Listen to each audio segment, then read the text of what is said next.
On my first day of prison, the officer was like, raise your hand if anybody has contacts in their eyes, and a bunch of girls raised their hands just automatically, and I kind of held back even though I had contacts, but I wanted to see like what was going to happen. She made every single girl take their contacts out, and she did not give glasses. There was no replacement, like nothing. Those girls had to go their entire incarceration either without being able to see, or if they were in prison for up to a year, they were allowed to apply to get glasses, like from the state. They would go and get an eye exam, which they had to pay for, and they would get these state issued prison glasses that were the ugliest things I've ever seen. Black rim, super thick, like they were just absolutely horrendous. But if it came down to like looking like a fool or being able to see, I would want to see. Anyway, I had contacts in, and they were my first contraband. I kept them in my eyes for as long as I could. I was serving 5 years, and I hit my dad up and I was like, please find me some glasses. And he took my prison ID to the place where I got my contacts. They kind of had an idea of what my eyesight was, and he was like, make some frames for this face, and it's me in my mugshot. But they did, and they made me some cute glasses, and I got called to the warden's office like 2 months later. Everybody was like, ooh, Amanda got called to the warden, like, oh snap, what did she do? But the warden was just like, oh, your dad has sent you some glasses here. And I was able to discard. I had 2 contacts to start with, and then one of them fell out and it was gone, and then the other one was just crusty and dry. Every morning I would wake up and it would be like somewhere deep in my eyeball, and I would try to like get it back, and like there was no saline solution, you know, so I was just winging it. I was able to see for the rest of my time, but other girls, they were completely blind. Story time of why I've slept with the nightlight on, aka this, for the past 9 months. If you always see this in the background of my videos, that's what it is. It never gets turned off. The last time I told this story was when it happened. I'd lost my voice. I couldn't tell it properly. I've been asked to retell it, so let's go. First, I'm going to do a walkthrough of my house so you understand. This is my bedroom, okay? Walk out the door. There's the front door, parents' room, hallway, little brother's room, older brother's room. You walk all the way down here to go in the toilet in there, okay? And then you walk all the way back there. Oh, wait, I have to go back. Sorry, mum. Kitchen table and this, okay? So one night I was trying to fall asleep at about 11:30. But for some reason, everyone in my house has gone to bed as well, which no one really does. My dad usually stays awake on the couch watching TV till like 3 a.m. and he sleeps there. And he usually has a light on as well in the kitchen at all times. There's always lights on in my house because my dad hates the dark. This night, my parents had both gone to bed and the lights were all turned off. So the house was literally pitch black and quiet. Like, it's never like that. Anyway, I needed to pee. So I was like, what if I get up and go pee? Walk out of my room, the house is pitch black. Oh my God, I've got to walk all the way to the toilet. The only light that's on is the toilet light at the very end of the house. I can see a glimpse of it. I'm like, okay, sick, that light's on. I get up, I walk down the whole way to the toilet, go to the toilet. In the toilet, I'm telling myself, oh, this is scary. No, it's not. Shut up, girl. Like, stop being dramatic, whatever. Relax. I turn off the toilet light. Now the house is completely pitch black. I walk back through the laundry, and I'm going to walk back down from like that lounge room area where the couches are. I was about to walk down the hallway to my bedroom. All of a sudden in the corner of my eye, like, I think that I see something. Like, the best way I can describe it is it looked like an energy. It was like pitch black, but it looked like there was static, like a static energy. And I was like, what the fuck is that? And I'm like, because I get scared really easy. I'm like, nah, it's nothing. You're being crazy. As I kept walking, it's another step. I'm like, you know what? Just prove to yourself there's nothing there. I'm like, you know what? Fuck it. There's nothing there. So I walk up to what I think is like a static, like kind of just like, I'm like walking, and I go like this through it because I'm like, watch there be nothing there. I've done this before. I'm the type of person that I always think I see shit, and I just go like this and there's nothing there. As I go like this, I fucking put my arms around something. Oh my God. When I tell you I screamed, I put my arms, I grabbed something like this. I'm like, ugh, like this, like the scream that came out of me. This is why I lost my voice. It wasn't a normal shriek. It was like my larynx dislocated, dropped to the bottom of my throat, and I was like, ugh. The thing fucking screamed back at me. I was like, what the fuck is this? Like, it was screaming, and we were both like, I'm like, what the fuck is this? What the fuck is this? Me and this thing are grappling at each other, like freaking scratching at each other. We pull each other into like this, to the light of the hallway. Like I can see a glimpse of light. I realize it's my fucking 18-year-old brother. Bro, this goofy, I think it's a good point to add to the story as well. Anyways, I'll tell it later. I realize it's him. But in the moment, we're both screaming and grabbing each other. I'm thinking, if he knows it's me, why isn't he stopping screaming? Like, something must be wrong. So then I start to think, oh my God, this kid's possessed. Because I always think the worst thing, but I'm like, oh my God, he's possessed. So then we're spinning. We both fall to the ground, and we're both trying to crawl down the hallway to my parents' room because we're shitting ourselves, but at the same time, we're not letting go because we're that scared. So we're like grappling, and I start like thinking, oh my God, this guy's possessed. I'm like, Mom. I'm trying to scream mum, but it's like I have no voice. I'm telling you, it was like a fucking nightmare in real life. It felt like we were being dragged down the hallway, but it was obviously because we were grappling each other, but it felt like we were being dragged. I was screaming mum. We, on our knees, were like, down the whole hallway, all the way back down to where my parents' bedroom is. Finally, everyone, like, honestly, I think they took a long time to get up now that I think about it. My parents' room the door flies open, my mum and dad are there. My older brother's room flies open, he runs out in his undies. When they run out, they turn on the hallway light. My brother Alex is lying on the floor like this. And I'm there standing over him like this, grabbing onto my throat. My mom's like, what the hell happened? I'm like, Mom. Like, she's like, you okay? I'm like, my voice. And she's like, what's going on? Like, I breathe. I'm like, oh, my voice came back. I'm like, oh my God. I'm like, Alex, you fucking scared the shit out of me, bro. Like, what was that? He's like, you grabbed me. I'm like, dude, what were you doing up in the middle of the night? He's like, I had to pee. I went to the toilet. I was like, what the fuck? So we managed to just collide in ways. We scared the shit out of each other. I'm like, what were you doing? Like, what the fuck? He's like, I was just trying to go to the toilet, and then I didn't want you to think that I was following you, so then I went to the kitchen table and I was standing there with my hands over my face.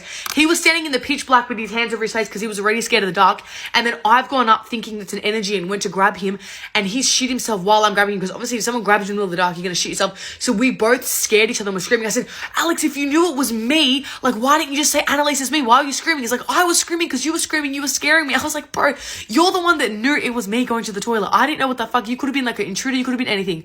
Anyways, the next morning, like, I wasn't able to sleep. Like, I went back to my room. The adrenaline I felt so much fear. Like, even though nothing actually happened, like, in that 10 seconds where I grabbed whatever it was and we were grappling and scratching, I went into so much shock. Like, I can't even explain the fear. I couldn't sleep. I literally couldn't sleep. I had to go and watch School of Rock, and I couldn't sleep.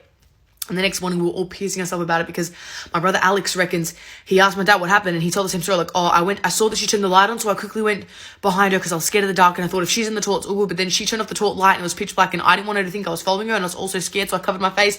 And then she grabbed me, and he said that I dragged him by his foot down the fucking hallway. I'm like, bro, I didn't drag you. Like, my dad was pissing himself. Like, he thinks that he was lying down like this, and I was dragging him by his fucking feet down the hallway. Like, bro, what do you think I am, a psycho or something? Anyway, the next day, both me and him had lost our voices. If you go back in my story time, I have the original video of when it happened. I literally had lost my voice for like 2 weeks after that because of like the trauma to my throat. But ever since then, I've had the light on because I've just felt a bit scared, and I've gotten so used to having the light on now, I can't turn it off. But yeah, we did also film a reenactment of it happening. I will repost it after this because I think last time it was age regulated. If you stay to the end of the video, thanks. Bye. Si no te llevaste mal con tu madrastra, probablemente no tuviste infancia. Así que story time de cómo me agarré con mi madrastra y su hija en plenas vacaciones y las mandamos de una patada en el culete de nuevo a Buenos Aires. Esta historia yo ya la conté hace un par de días. El problema es que yo dije el nombre de la persona y le filtraron el perfil, etcétera, etcétera, y me denunciaron el video. Así que si alguno se acuerda de haber visto el video, si quiere puede poner el perfil, pero yo... musarela. Yo les juro que el chisme está potente, pero lo tengo que contar de una manera muy minuciosa, para que no me lo vuelvan a bajar y disfrutemos todo este chisme. Bueno, todo comienza cuando mi padre conoce a esta señora, que le vamos a poner Pez Espada, porque no puedo ya decir el nombre, que era una mujer muy calladita, toda muy buena, todo muy mimi, y ya sabemos lo que esconde la gente así, ¿no? Ya sabemos. El problema es que Pez Espada venía con compañía del mismísimo diablo, que era su hija, que me llevaba 2 años de diferencia. A esta señorita, que fue la que le filtraron el perfil, le vamos a decir MN, que son sus iniciales. Ya que no puedo nombrarla, pero me encantaría. Bueno, desde que yo conocí a MN siempre me di cuenta que quiso generar algún tipo de rivalidad conmigo, aunque yo siempre intenté llevarme bien, claramente por mi papá y porque no quería tener mala relación, la verdad, alta paja. De hecho, al principio nos llevamos bastante bien, nos habíamos ido de vacaciones el año anterior, había salido todo bien, de hecho hasta habíamos salido una vez, nos habíamos hecho como un grupito de amigos. Y es más, tiempo después yo le hice gancho con mi primo, que esa fue la peor decisión del mundo.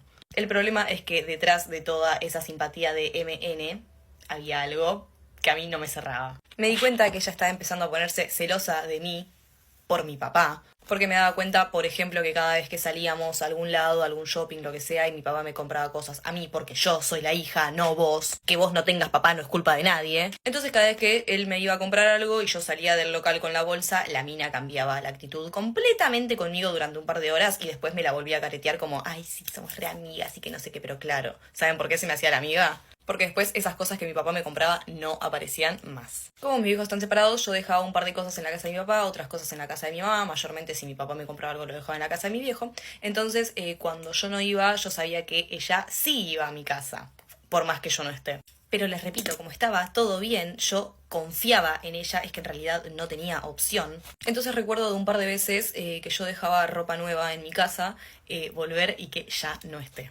Porque ella a veces me pedía ropa prestada, yo le prestaba, y a veces se hacía bien la boluda con devolvérmelas. Y me di cuenta que la pibita esta me estaba robando cuando mi abuela me había regalado una paleta de maquillaje nueva, y yo como en ese momento era un poco más chica y no me maquillaba tanto, un día, tiempo después la quise buscar y no estaba.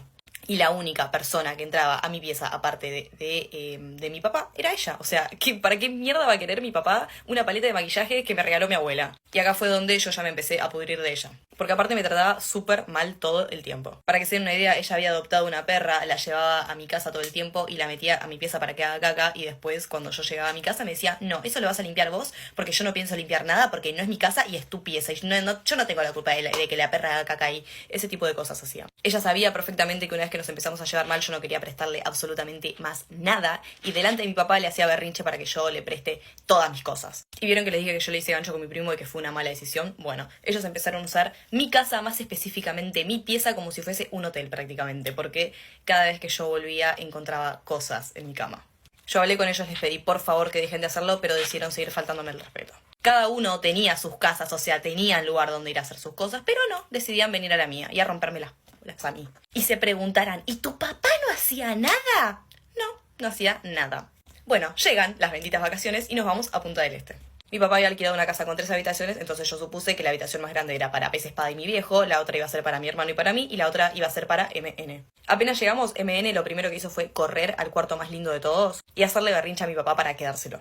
Ah, bueno, yo había dicho que nos llevábamos 2 años de diferencia, pero ella es 2 años mayor que yo. Entonces ella se quedó en la pieza de ensueños de la casa que había alquilado mi papá y yo me quedé en un cuartito 2x2 en el que literalmente no entraba con mi hermano.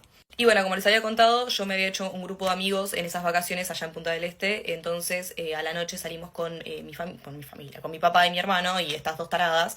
Y habíamos salido a un lugar cerca de donde se armaban las juntadas. Como yo ya tenía a mis amigos allá, les mandé mensaje y me junté con ellos. Y ellos también ya conocían a MN del año pasado porque nos habíamos visto 2 veces como mucho. Las juntadas se hacían en una playa así en bajada, entonces yo me junto con este amigo mío y en la que miro atrás mío, ¿a quién tengo atrás? A MN, que se quería sumar con nosotros sin invitación. Bueno, cuando yo veo a esta pibita atrás, no le dije nada simplemente porque, repito, que yo buscaba tener una buena relación con ella por más que sabía que era una flor de conchuda.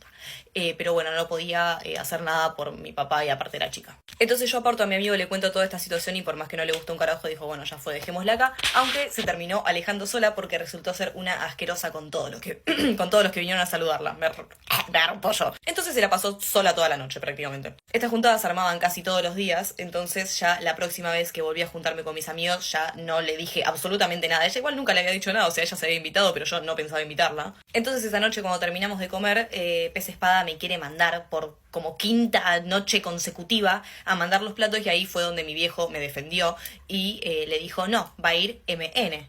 Martina ya fue todos los días prácticamente. Ahí MN se levanta de la mesa y dice, yo no pienso hacer nada, los va a hacer ella, por mí. Y se va corriendo a la habitación. Y a todo esto Pez Espada le estaba rompiendo también las bolas a mi viejo porque le decía que si su hija no iba a salir conmigo, yo tampoco iba a salir. ¿Y quién sos vos para decidir si yo iba a salir o no? Pero anda a lavarte las tangas, que bastante palometeadas deben estar. Entonces yo le digo a mi viejo, bueno, tranqui, limpio yo los platos porque la verdad que no quiero discutir y tengo ganas de salir. Ahí mi viejo se enoja un montón con ella, se van a discutir al cuarto. Al ratito bajo y me dice, cambiate que te llevo. Bueno, yo me cambio, mi viejo me lleva hasta la playa, que pin que pam, yo la pasé bomba. Tomé un poquito de más, así que estaba bastante ebria, debo admitirlo. Y lo picantito se viene ahora.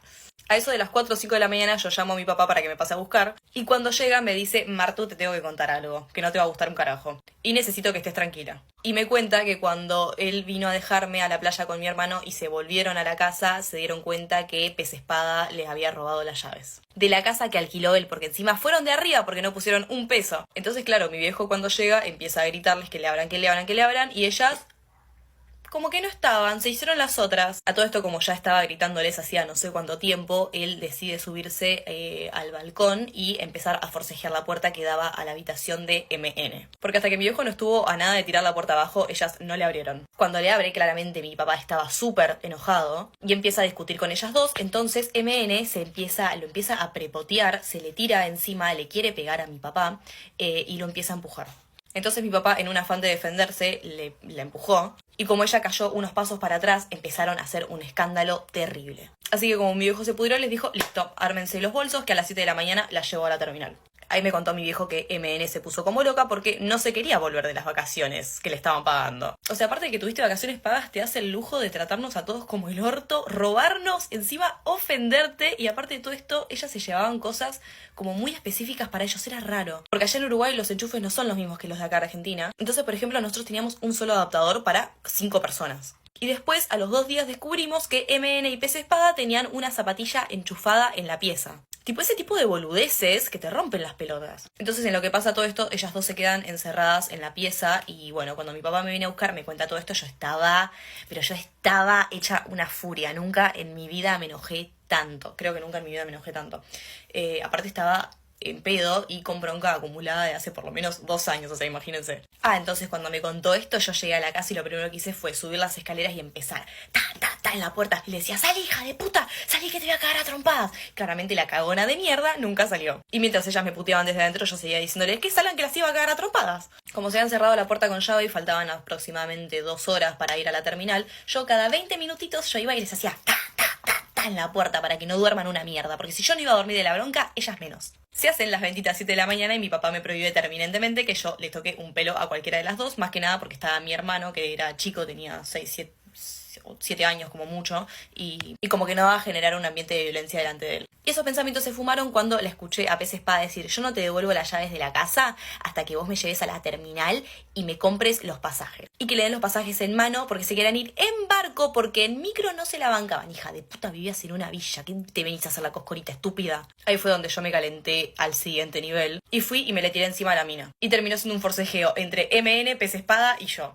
Después de muchas putidas mi papá se resigna y me dice, bueno, ya está, vamos a llevarlas. Pero claramente los pasajes se los tenía que comprar mi papá porque ellas habían ido sin un peso. Que por mí, yo las hubiese dejado en la calle, la verdad. Y que se las arreglen para volver. Pero no, mi papá fue, se los compró, se los da en mano y le dice, mira, yo esto no lo hago ni por vos, ni por la estúpida de tu hija, sino que lo hago por respeto a tus papás. Entonces, él le da los pasajes, ella le da la llave, cada uno por su lado, pero yo no me podía ir sin antes gritarle, ¡chao, hija de remil puta!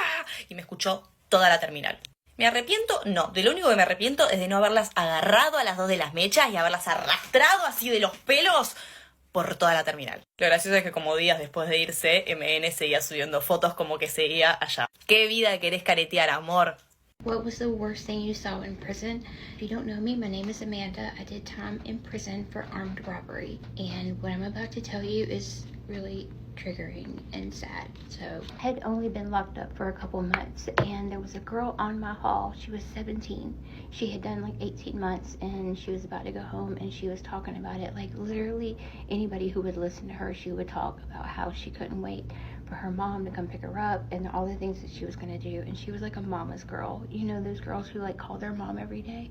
She was getting out the very next day. I was on the phone. I was calling my dad, and I saw 2 officers kind of come down the hall, and they had like a look on their face, and they went to her cube, like where she was. And I kind of hung back, and I was just like, what's going on?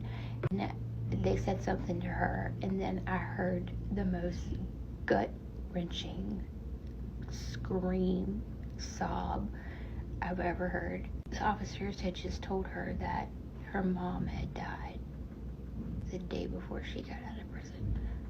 Hi, my name is Lexi. My best friends tried to kill me, and today I'm going to be telling you how I think I survived. I want to start out this video by saying my survival really boils down to one simple fact, and that is that I was in the right place at the right time where the right person came out and called 911. I was 5 minutes from the hospital. Otherwise, I would not be alive talking to you today. However, there are some things that I think drastically increased my chance of survival, and I'm going to be telling you about them today. I fought back. I yelled, I kicked, I screamed, I ripped my hair out, I made as much noise as I possibly could. And my reasoning for doing so was not even because I believed it would help me survive. Of course, I think instinctually I had hoped so, but the actual thought behind that was I need to make sure that someone knows that I was here so that they can't get rid of my body and just get rid of everything. I don't really know what fully I was thinking at that moment, but I remember like looking and seeing that the water bottle bong that they had handed the substance to me in was plastic, and having the realization hit me that they're just gonna throw that away and no one's going to really even realize that I was here. But because of how much noise I made, I alerted a person, his mother, to the fact that I was in the house, and then she came upstairs and demanded that I be let go because I wasn't allowed to die on her property. When the mother actually came into the room, I was on the floor at this point. I made it all around that room. I had been on the bed, the couch. I tried to rush at the window, but when she came in, I was on the floor and I felt practically paralyzed. I could not move my body, but my fight or flight instinct really kicked in when I realized that I was going to be able to get out, that this was my only opening, and I was able to run myself down those stairs. Had I stayed scared in place, I don't think that I would be alive. Because had I not done that, I think that she would have eventually just left the room. She was acutely aware of the way her son behaved and his previous criminal history. So I don't really think that she actually had a genuine concern for my life as much as she was concerned about any sort of legal repercussion that would come from having a person literally die on her property. When I actually made it to the road, I made sure that was everyone's problem by screaming as loud as I possibly could. Those words still ring in my brain to this day in the exact tone that I said them in, which were, I'm going to fucking die. Someone please help me. Someone please get this girl away from me. She hurt me. I've been attacked and I'm going to fucking die again and again and again. That I'm going to fucking die one was definitely the most important one because I said that a lot to make sure it was really emphasized. I later discovered that the people that had all stopped and sort of tried to interact with me but had been told by my best friend that I was crazy or going through a mental health episode had actually called 911 and expressed their concern and had reported the suspicious behavior of my friend. However, they were concerned about actually stopping and intervening in the situation, though one man did, and his 911 call is the one that eventually got the ambulance to me because I was on the move, so I guess they didn't officially know where my location was just based on the descriptions. And the timeline is much shorter than I had initially thought, with me being to the hospital within a 30-minute period. And finally, what I think was most important in saving my physical body, at least, is the fact that I stayed alert, conscious, and calm for as long as I was able to, with calm being the most important. While you might think that someone who is actively losing their life is going to be anything but calm, I couldn't process those emotions in the moment. They were something that had to be dealt with afterwards, because in the moment, I needed to focus all of my energy on staying alive, and had I given into those anxious thoughts, I would have died significantly faster. So I needed to stay awake. And I did so by asking myself questions like, what is my hair color? What is my eye color? What kind of music do I like? What are my animals' names? Who is the president? Things that I knew would keep me connected to reality for as long as I possibly could, until eventually my body did give out on me. And when my body was giving out, I remembered one thing, and that is that I had 2 black and white horses. Their names are Polly and Lightning.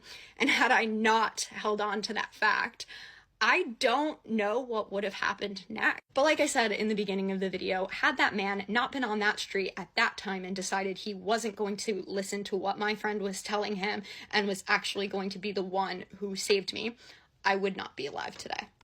Hey guys, get rid of me while I tell you about how my best friend, my ex-boyfriend. So obviously I cannot say the full word here on TikTok, but basically I'm gonna give a disclaimer. I know I'm gonna get extremely angry and probably crash out 10 times in this, so don't mind that. Also, my headband's broken. Okay, so I already know I'm not gonna have enough time for the whole story, so I'm just gonna get right into it. So it was the day after Christmas, and I was supposed to hang out with this guy, and she just kept begging and begging and begging me to ask him for a friend. And I already didn't like hanging out with guys around her because she acted different around guys, and I was best friends inseparable with this girl for 5 years, mind you. And like, I'm gonna be mean in this because I really don't care, and I'm going to name drop because I don't care. I think she deserves everything that's coming to her. I'm probably gonna get in trouble for this, so I'm doing this for you guys. But honestly, I don't care because you can keep crying and saying I'm bullying you, but you're the one who brought this upon yourself. So, anyways, so I was just hanging out with this guy, and she just kept begging and begging and begging me to come with us and like go on a 2-man, and I didn't want to because she always acts different around guys, like I said, or I think I said. And so I finally just let her come, and so he was always with these 3 friends, one of them being my ex, and so I thought like I was just with my man. And then when we got back to my house, and we got back in my house, I was like, so what happened? And she tells me that she just had intercourse with my ex-boyfriend.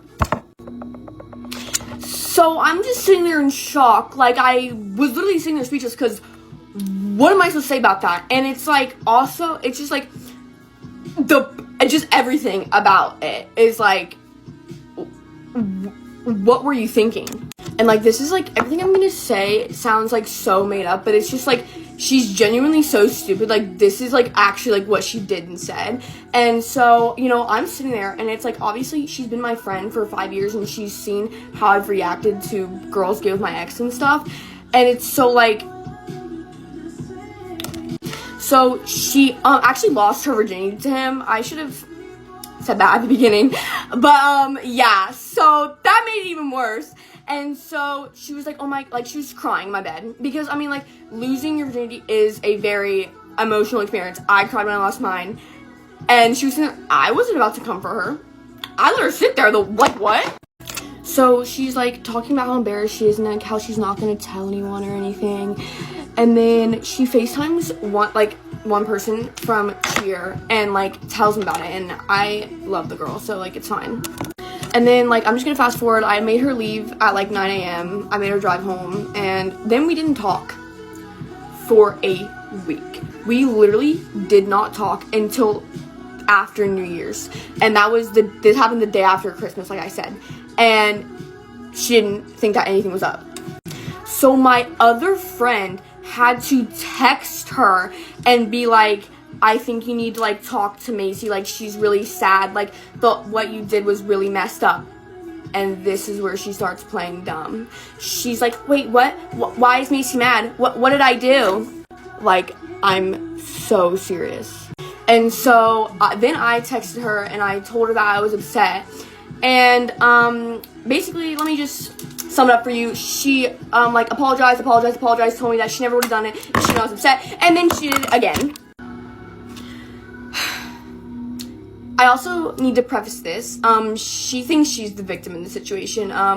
She just, oh, by the way, she's actually dating another one of her friends' ex-boyfriends, and she thinks she's a sweet little angel, like she can never do anything wrong, right? So yeah, she still thinks that she's done nothing wrong, if you're wondering. And like, so, once I found out, oh yeah, and so she told me, like, there was just like a bunch of stuff that she told me like the night that it happened that wasn't true, and just like a bunch of stuff that she told my entire school and literally everybody that I cheer with except for me. And then when I found out, she acted all shocked and surprised and continued to lie to me. Like, I was literally sitting here like begging her to tell me the truth. Like, I was trying to give her a chance, like, because I would have forgiven her in the beginning. And so I was sitting here begging her for the truth, and she continued to lie to my face.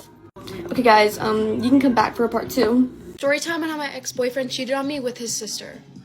Let's just get into it. So story starts, and I'm dating this guy for like a year. We were the type of couple that was like, oh my god, like they're gonna last forever, like they're literally perfect. So he has this sister, and she's like half a year younger than him. It's like not that crazy of an age difference, it's really close. So we all went to the same school, and literally she hated me for no reason. Like, her whole family loved me but her. First couple of months of us dating, like, it was never like weird. I never had any suspicion. He was actually quite literally rude to his sister, so like I wouldn't ever think anything of it. I mean, no one really does that, so it's, yeah. Anyways, this girl hated me for literally no reason, hated my guts, and talked bad about me around the whole entire school. But you know what? I let it slide because I loved his family and we were together, and I was like, why would I let your little sister stop me from dating you? I'm not gonna let that break us up. Anyways, that should have been my first red flag because he would tell me that I'm insane and I need to get over it. But yeah, that was really weird. Plus, my friends thought it was really weird, especially how he didn't really do anything. He just let it happen. So yeah, I should have took that as my first red flag because that's insane. You're not gonna do anything when your sister is bashing you around the whole entire school and to everybody. As time went on, like, I would come over to their house and he was always like kind of weird with his sister. With his sister or not, he'd always make like really weird remarks about like how she looked and her body looked. It low-key kind of brushed me off like really weird, but I was like, okay, like that's his sister, like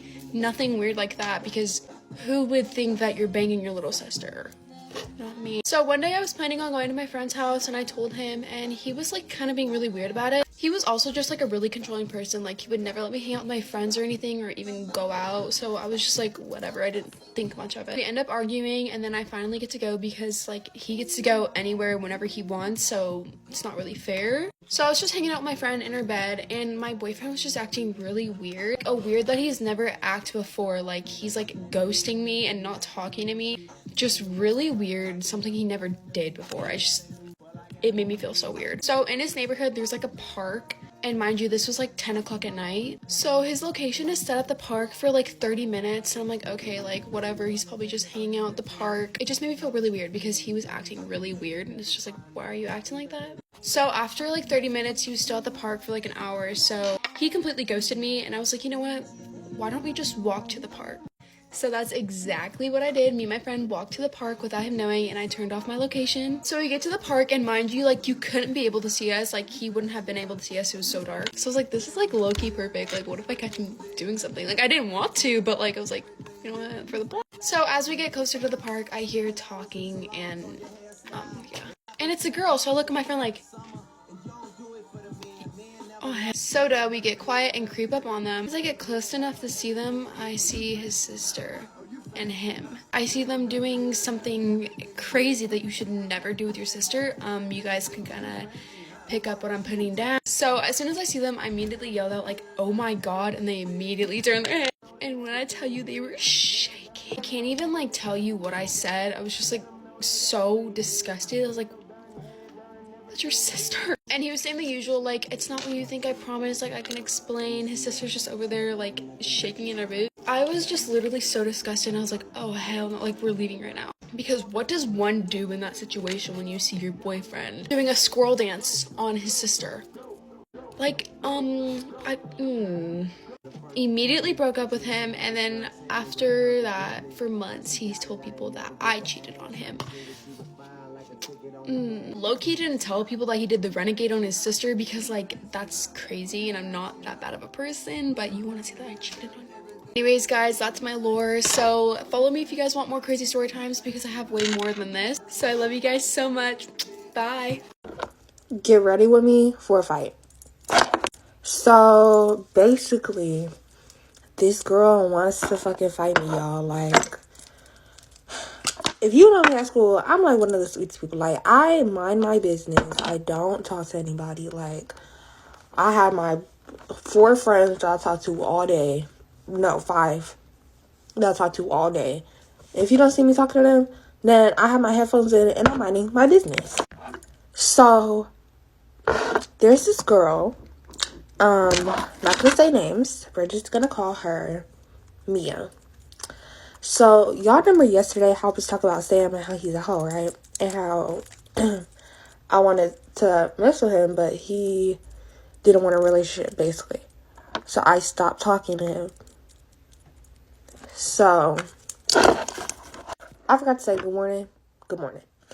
I was just too excited to tell this story.